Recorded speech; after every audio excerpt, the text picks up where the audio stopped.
Hello and welcome to SPMIS Academy. Today we will analyze important newspaper articles of 4th March 2023. Please note you can download the PDF version of today's newspaper analysis by clicking the link given in the comment section. This is the list of the topics that we will be covering from today's newspaper.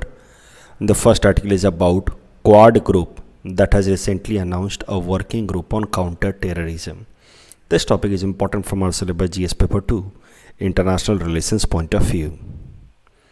तो briefly एक बार ज़रा revise कर लेते हैं क्या है ये Quad group.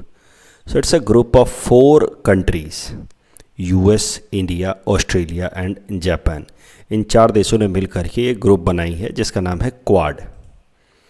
अगर क्वाड का मेन पर्पस देखा जाए तो वो है चाइना को काउंटर करना। वो बात अलग है कि कभी भी फॉर्मली या ऑफिशियली ऐसा डिक्लेयर नहीं किया जाता है कि the main purpose of Quad is to counter China, but it is understood as a grouping which basically targets China and its rising influence और dominance in Indo Pacific region. South China Sea में खासकर आपको पता है China ने यहाँ पे एक अपना डोमिनेंस क्रिएट किया हुआ है। 9 डैश लाइन, एक वर्चुअल लाइन ड्रॉ करके चाइना यहाँ का पूरा साउथ चाइना सी को क्लेम करता है। तो चाइना के राइजिंग इन्फ्लुएंस को देखते हुए specially in this Indo Pacific region इन 4 देशों ने मिलकर के ग्रुपिंग बनाई है, बिकॉज चाइना यहाँ जितना डोमिनेंट होता जाएगा that will limit the influence of these countries in this region and that will hamper the strategic interest of these countries. तो चाइना के ग्रोइंग इन्फ्लुएंस को काउंटर करने के लिए in the Indo Pacific region 4 देशों ने मिलकर के बनाया है क्वाड ग्रुप। अगर क्वाड की शुरुआत देखी जाए तो it could be traced from 2007 speech of former prime minister of Japan Shinzo Abe. वहाँ पे उन्होंने प्रपोज किया था कि चाइना के ग्रोइंग इन्फ्लुएंस को देखते हुए इन 4 देशों को साथ में आना चाहिए और एक ग्रुपिंग बनानी चाहिए in order to counter the aggression of China in Indo Pacific region. लेकिन स्टार्टिंग में India and Australia were reluctant in formulation of this group और such group proposed by Shinzo Abe. India और Australia थोड़ा reluctant थे, थोड़ा झिझक कर रहे थे इस तरह का कोई ग्रुप डायरेक्टली एंटी चाइना बनाने में, क्योंकि सीधा सीधा फिर हमारे रिलेशंस चाइना के साथ ख़राब होते। अभी इंडिया की अगर बात की जाए तो India shares a long boundary with China, तो उस केस में इंडिया के लिए वल्नरेबिलिटी और भी ज़्यादा हो रही थी if we create an anti China group और if we become part of anti China group. इसीलिए आप कह सकते हैं कि क्वाड जो स्टार्टिंग में था, जो एक आइडिया प्रपोज किया शिंजो अबे ने 2007 में, तब तक it was just an informal group और एन इनफॉर्मल आइडिया। तो Quad continued as an informal group and Quad though it was seen as an anti China, but India and Australia avoided directly confrontation with China and that is why India और Australia ने कभी भी इसको पूरी तरह से concrete formal organisation बनाने की कोशिश नहीं की। फिर हुआ क्या, केम ईयर 2020 आप कह सकते हैं इंटरनेशनल रिलेशंस में एक वाटर शेड मोमेंट था। 2020 में कोविड पैंडेमिक स्टार्ट हुआ, आउटब्रेक हुआ पूरे दुनिया भर में। दुनिया के देशों ने डायरेक्टली या इनडायरेक्टली इसके लिए चाइना को ब्लेम किया और उसके बाद से चाइना बहुत ज़्यादा अग्रेसिव हो गया। चाइना ने जिस तरह की पॉलिसी अपनाई उसको कभी कभार वुल्फ वॉरियर डिप्लोमेसी कहते हैं, where China project itself as a lone warrior against whom the entire world has United.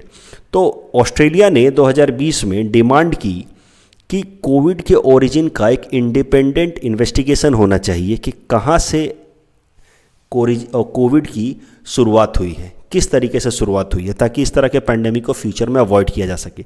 ये स्टेटमेंट रिलीज़ किया ऑस्ट्रेलिया ने। चाइना को लगा कि ऑस्ट्रेलिया चाइना को ब्लेम कर रहा है फॉर कोविड आउटब्रेक और चाइना ने एक ओपन लेटर में थ्रेटन कर दिया ऑस्ट्रेलिया को कि हम आपके ऊपर ट्रेड सैंक्शंस लगा देंगे, आपके खिलाफ मिलिट्री एक्शंस ले सकते हैं, आपके ऊपर कई सारे और इकोनॉमिक लिमिटेशंस लगा सकते हैं।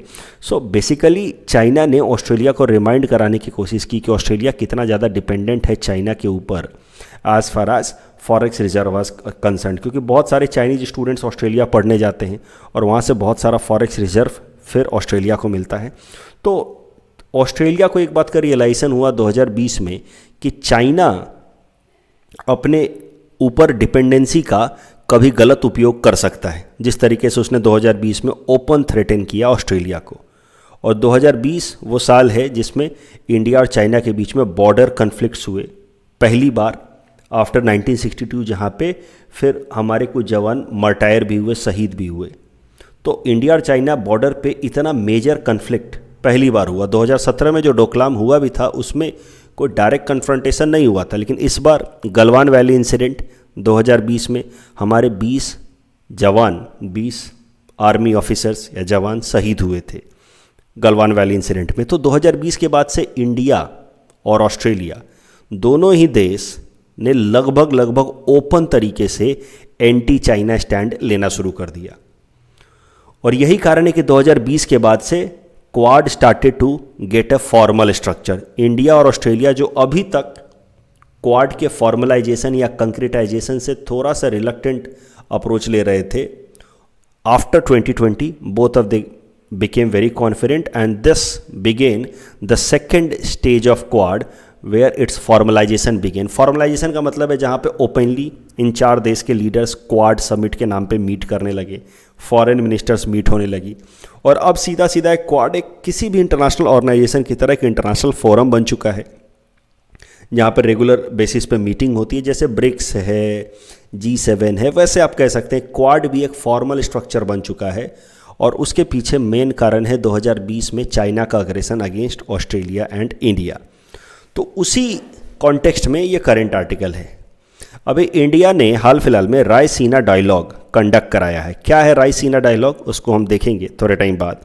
लेकिन रायसीना डायलॉग इंडिया ने दिल्ली में कंडक्ट कराया, और रायसीना डायलॉग के साइडलाइंस में, यानी कि अपार्ट फ्रॉम बिंग और apart from participating in Raisina dialogue, India ने साथ ही साथ क्वाड फॉरेन मिनिस्टर्स की एक मीटिंग भी करा दी।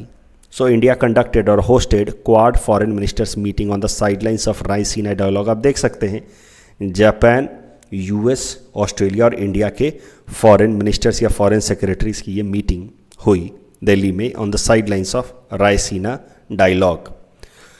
अभी इसमें तो काफ़ी सारे अनाउंसमेंट्स किए गए इस क्वाड फॉरेन मिनिस्टर्स की मीटिंग में, बहुत सारे अनाउंसमेंट्स किए गए, लेकिन जो इम्पॉर्टेंट है हमारे एग्ज़ाम पॉइंट ऑफ व्यू से, जो हमें याद रखना चाहिए, जो नया अनाउंसमेंट है वो ये है कि क्वाड कंट्रीज़ ने अब मिल करके फैसला किया है कि they will set up a new working group to counter terrorism. So the participating leaders have agreed to set up a new working group to counter terrorism. The working group will explore cooperation amongst the Quad and the other Indo-Pacific partners to counter new and emerging form of terrorism. तो देखिए खासकर इस area में, Indo Pacific reason में आप देखो, यहाँ पे मैरीटाइम पैरिसी का बहुत सारा प्रॉब्लम है, मैरीटाइम टेररिज्म का काफ़ी सारा प्रॉब्लम है। So now quad countries have decided to formulate a group which will focus on countering terrorism specially in the Indo Pacific region. तो ये एक नया अनाउंसमेंट है, मेजर अनाउंसमेंट है, that could be seen important from exam perspective as far as this quad foreign minister summit is concern. उसके अलावा जो normally हमेशा होता है क्वाड फॉरेन मिनिस्टर्स की मीटिंग में, क्रिटिसिज्म ऑफ चाइना। तो चाइना को एक ना दूसरे तरीके से तो हम क्रिटिसाइज़ करते ही हैं, वैसे भी क्वाड को बनाया ही गया है for countering China. So quad member countries, the foreign ministers criticise China for blocking listing of terrorists at United Nation. आपको पता है कि जब भी यूनाइटेड नेशन सिक्योरिटी काउंसिल के अंदर इंडिया, यूएस या जापान जैसे देश को रिजोल्यूशन लाते हैं किसी भी ऑर्गेनाइजेशन या टेररिस्ट को टेररिस्ट डिजिग्नेशन दिलाने का, ताकि उनकी एक्टिविटीज़ पे लिमिटेशन लगाया जा सके, तो चाइना कुछ ना कुछ टेक्निकल होल्ड लगा देता उस पर, क्योंकि ज़्यादातर ये जो टेररिस्ट ग्रुप्स हैं दे हैव ओरिजिन्स और रूट्स इन पाकिस्तान, और पाकिस्तान के थ्रू चाइना इन टेरर ग्रुप्स को एक प्रॉक्सी मेजर्स की तरह इस्तेमाल करता है to destabilise countries like India. तो कहीं ना कहीं इन टेररिस्ट ग्रुप्स में चाइना का भी इंटरेस्ट है, क्योंकि चाइना इनका इस्तेमाल करता है इंडिया के अगेंस्ट। तो इस कारण से चाइना अपने पावर का इस्तेमाल करता है यूएनएससी में और इन टेरर ग्रुप्स के ऊपर लिमिटेशन लगाने के लिए वो, और या इन टेरर ग्रुप्स के ऊपर जब लिमिटेशंस लगाने का प्रपोजल आता है तो वहाँ चाइना किसी न किसी तरीके से उसमें होल्ड करा देता है। और इस चीज़ को फिर क्रिटिसाइज़ किया है क्वाड फॉरेन मिनिस्टर्स ने। They have criticise China for blocking listing of terrorists at United Nation. अब बात की जाए अगर रायसीना डायलॉग की, जिसके साइड लाइन्स पे ये क्वाड फॉरेन मिनिस्टर्स की मीटिंग हुई है, तो ये रायसीना डायलॉग एक एनुअल जियो पॉलिटिकल इवेंट कह सकते हैं आप। एक एनुअल इवेंट है, भारत सरकार तो आप डायरेक्टली नहीं कह सकते, गवर्नमेंट ऑफ इंडिया की ministry of external affairs along with an organisation जिसका नाम है ऑब्जर्वर रिसर्च फाउंडेशन ORF, ये मिल करके कंडक्ट कराते हैं रायसीना डायलॉग, जिसमें दुनिया के अलग अलग जगहों से डिग्निटरीज़ को इनवाइट किया जाता है, सिक्योरिटी एक्सपर्ट्स को इनवाइट किया जाता है, और जहाँ पे फिर अलग अलग जो इमर्जिंग चैलेंजेज हैं या पॉसिबिलिटीज़ हैं जिस पे चर्चा की जाती है। तो रायसीना डायलॉग का मेन गोल है to develop closer coordination of Asian countries with rest of the world. Raisina dialogue 2016 में कंडक्ट कराना शुरू किया गया। तो इसके साथ ही 2023 का जो रायसीना डायलॉग है that is 8th Raisina dialogue. 8th Raisina dialogue से रिलेटेड कुछ पीटी पर्सपेक्टिव से फैक्चुअल इन्फॉर्मेशन जो याद रखनी है वो दो हैं। 8th रायसीना डायलॉग के चीफ गेस्ट हैं Italian prime minister Giorgia Meloni. So Italian prime minister is the chief guest of 8th Raisina dialogue and 2023 Raisina dialogue का थीम है lighthouse in the tempest. Lighthouse in the Tempest is the theme of 23rd और 2023 that is 8th Raisina dialogue. अगर Raisina word की बात की जाए कि Raisina word का मतलब क्या है, तो आपको जानना चाहिए कि Raisina hills is known as seat of the government of India. इस जगह को कहा जाता है रायसीना हिल्स और वहीं से ये नाम आया है Raisina Dialogue. The next article is about prime minister अभीम scheme. This topic is important from our syllabus GS paper 2 governance point of view. प्रधानमंत्री अभीम स्कीम, इस स्कीम को लॉन्च किया गया था अक्टूबर 2021 में। इसका पूरा नाम है prime minister Ayushman Bharat health infrastructure mission. नाम से ही आपको समझ आ जाएगा कि इस स्कीम का मेन गोल है हमारे देश के अंदर हेल्थ सेक्टर से रिलेटेड इंफ्रास्ट्रक्चर को स्ट्रेंथन करना।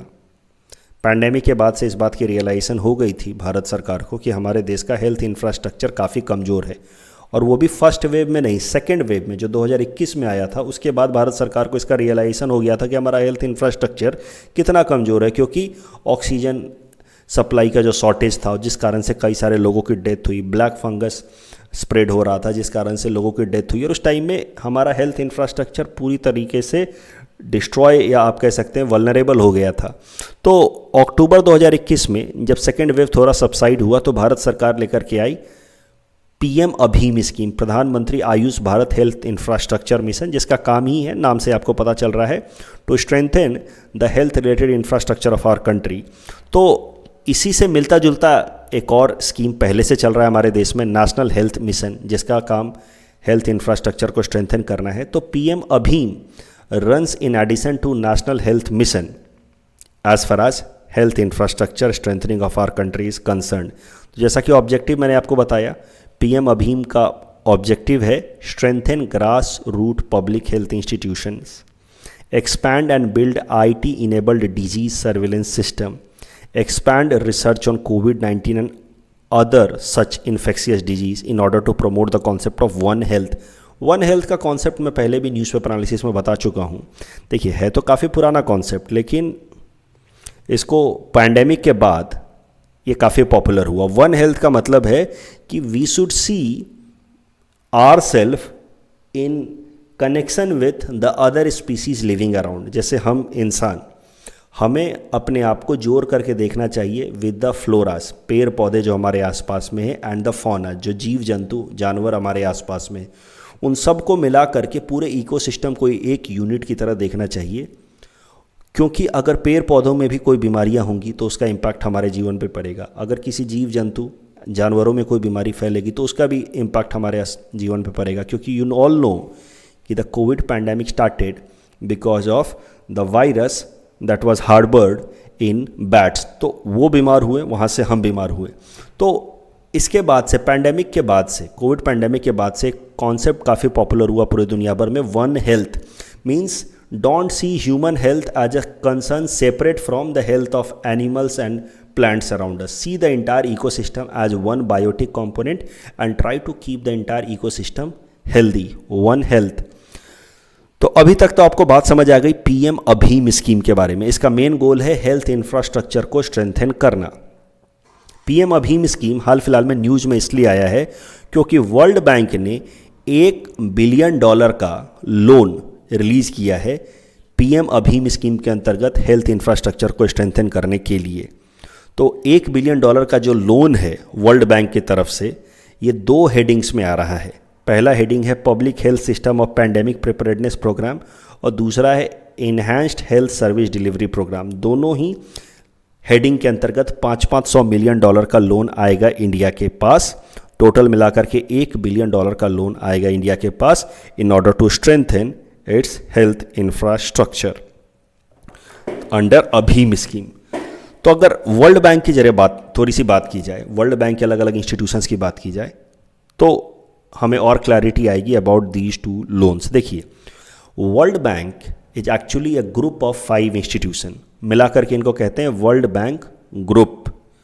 ये 5 इंस्टीट्यूशंस हैं। International bank for reconstruction and development IBRD, जिसको कभी कभार अलग से वर्ल्ड बैंक भी कह दिया जाता है। तो वर्ल्ड बैंक ग्रुप के अंदर आता है world bank, IBRD, international development association, international finance cooperation, multilateral investment guarantee agency and international centre for settlement of investment dispute. अगर इंडिया की बात की जाए तो India is member of these 4 institutions of world bank group. India is not member of ICSID।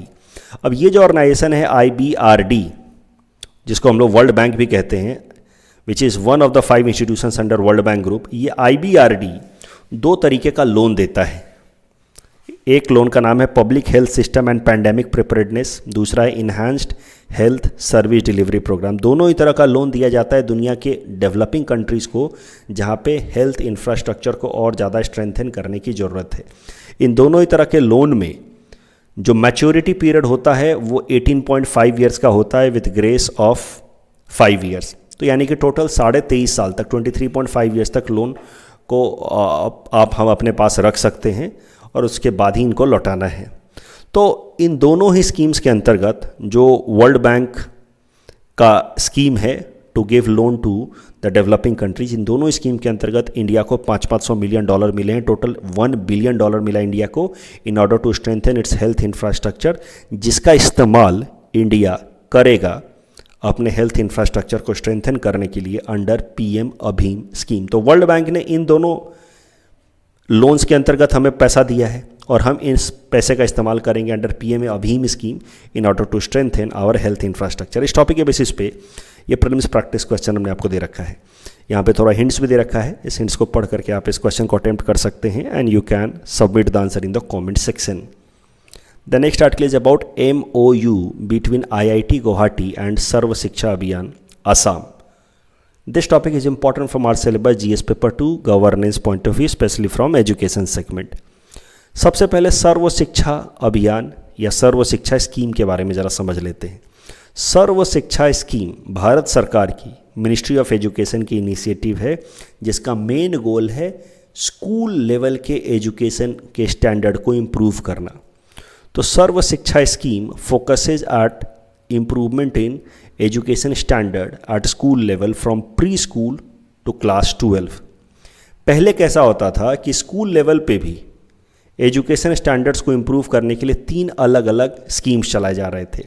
Elementary level के लिए था सर्व शिक्षा अभियान, उसके ऊपर फिर हायर सेकेंडरी के लिए था सेकेंडरी के लिए था राष्ट्रीय माध्यमिक शिक्षा अभियान, और टीचर्स के ट्रेनिंग के लिए अलग से स्कीम चलाई जाती थी टीचर्स एजुकेशन।